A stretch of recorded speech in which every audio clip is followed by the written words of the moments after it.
ओवैसी कुछ नहीं बोलता। जब ओवैसी के क्षेत्र में एक लड़की का होता है, 4 बंदे करते हैं और उसको मार देते हैं। अगर ये भड़काएगा नहीं तो इसकी दुकानदारी बंद हो जाएगी। चुनाव अगर होंगे तो हालात तो गर्म ही होंगे।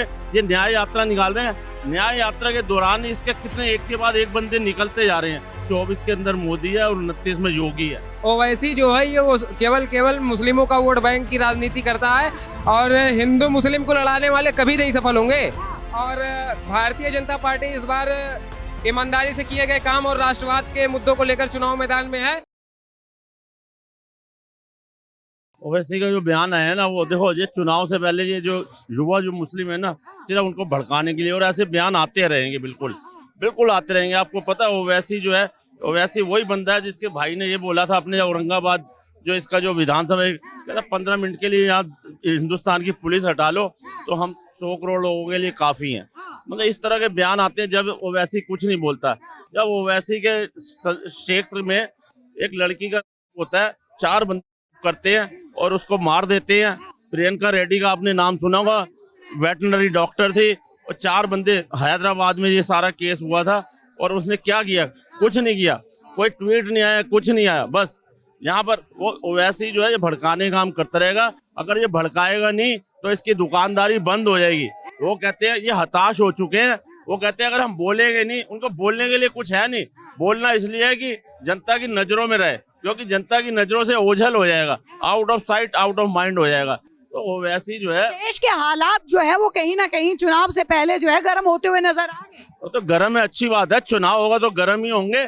चुनाव अगर होंगे तो हालात तो गर्म ही होंगे, क्योंकि हर बंदा अपने अपने काम में लगा हुआ है। अब देखा नहीं है कि अभी दिल्ली के अंदर 7 सीट में पहले कह रहे थे हम 7 सीट अकेले लड़ेंगे। कांग्रेस की जो ये अलका लांबा वो भी कह रही थी, केजरीवाल भी कह रहे थे हम 7 सीट लड़ेंगे, नहीं लड़ा। अब 3 और 4 में वो सेटल हो गया।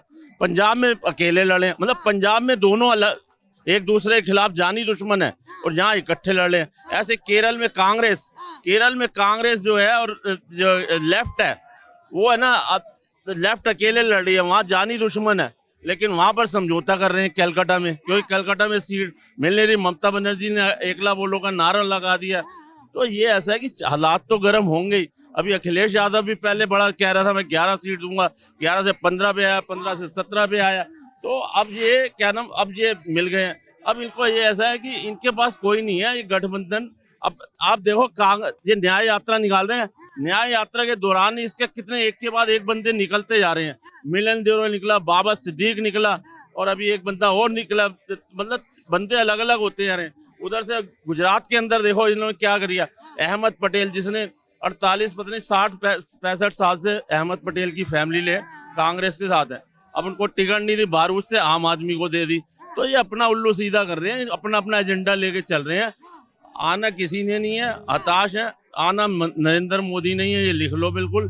24 के अंदर मोदी है और 29 में योगी है। बात बोलते हैं कि बिल्किस बानो के आरोपियों को जो है वो फरार कर देते हैं मोदी जी, और अजमेर शरीफ में चद्दर भिजवा रहे हैं। कितने सहमत हैं आप? मैम देखिए, मैं तो इसकी कड़ी निंदा करता हूं कि हमारे धर्म को लेकर जो ये आलोचनाएं की जा रही हैं। प्रधानमंत्री देश के हैं तो वो तो चादर चढ़ाएंगे, तो इसमें कौन सी बात है कि चादर चढ़ाएंगे तो हिंदू राष्ट्र बन जाएगा। और मैं तो हिंदू राष्ट्र का समर्थन करता हूं, मैं एक मुस्लिम कम्युनिटी से आता हूं। और ये ओवैसी जो है ये वो केवल मुस्लिमों का वोट बैंक की राजनीति करता है। अगर ये वहाँ अभी जहाँ से लड़ रहा है, हैदराबाद से चुनाव लड़ रहा है, यही कहीं दूसरे प्रदेश से लड़के दिखाए, वो वहाँ पे उसकी औकात पता चल जाएगी क्या है क्या नहीं है।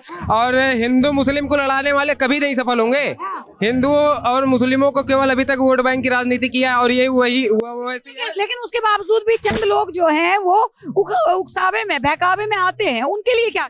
नहीं, ये तो देखिए, ये भड़काने का काम करते हैं। हमारे भारत देश में हिंदू मुस्लिम सिख ईसाई कोई भी हो, सब साथ में एक साथ रहते हैं, और ये तो केवल भड़काने वाले बयानबाज हैं। अभी चुनाव वाला है, उसका दिमाग हाइपर हो रखा है, क्योंकि अभी उसको पता है कि 2024 में 3rd टाइम प्रधानमंत्री मोदी जी शपथ लेने जा रहे हैं। चुनाव तो छोड़ ही दीजिए, शपथ लेने जा रहे हैं, मैं कह रहा हूँ।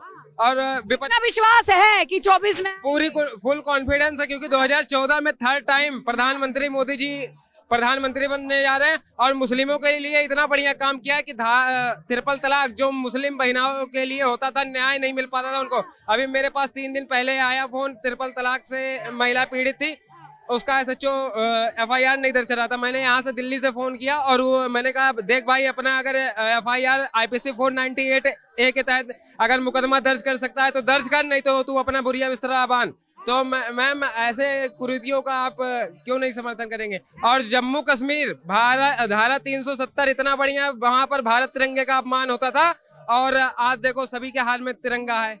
तो मोदी जी तो सबके लिए काम कर रहे हैं और सबसे बड़ी बात है कि स्किल डेवलपमेंट के अंतर्गत प्रधानमंत्री जी ने मुस्लिम बहनों के लिए इतना बढ़िया काम किया कि एक हाथ में कुरान है, दूसरे हाथ में लैपटॉप। अभी 70 साल तक कांग्रेस थी, क्यों नहीं मुस्लिमों को पढ़ाती थी, शिक्षित क्यों नहीं करती थी? कांग्रेस पार्टी ने केवल 70 साल में जब 25 पोलियो ड्रॉप बनाया 25 साल में, और वही हमारे देश में कोरोना की वैक्सीन मात्र 1 साल के ही अंदर पूरे विश्व में सप्लाई होने लग गई। तो हिंदू मुस्लिम को जो लड़ाने वाले हैं वो सफल नहीं होंगे। और भारतीय जनता पार्टी इस बार ईमानदारी से किए गए काम और राष्ट्रवाद के मुद्दों को लेकर चुनाव मैदान में है। और कांग्रेस सपा बसपा का कोई भी कार्यकर्ता क्षेत्रीय या प्रांत का अध्यक्ष नहीं बन सकता, लेकिन आज का सादा कल का कार्यकर्ता बन सकता है। क्या बात है, बहुत बढ़िया। तो देखिए ओवैसी का बयान आया था और दोनों पक्षों की जो है वो हमने राय ली। देश की जनता ये चाहती है। फिलहाल के लिए बने रहिए हमारे साथ। आप देख रहे हैं सौगंध टीवी, सौगंध वतन की।